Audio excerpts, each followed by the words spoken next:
రైతన్న కన్నీటి కష్టాలు ఎన్నడూ తీరని శోకాలు, అప్పులతో ఆత్మహత్యలు, తలరాత మారని బ్రతుకులు. రైతన్న కన్నీటి కష్టాలు ఎన్నడూ తీరని శోకాలు, అప్పులతో ఆత్మహత్యలు, తలరాత మారని బ్రతుకులు. నష్టాన్ని కష్టాన్ని భరించి రైతన్న, అవమానమాకలి ఎదిరించి రైతన్న మన కోసమే కష్టపడతాడు, మన కడుపులని నింపుతాడు.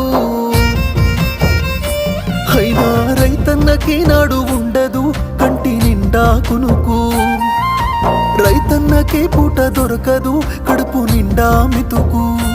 అయ్యో రైతన్నకే నాడు ఉండదు కంటి నిండా కునుకు, రైతన్నకే పూట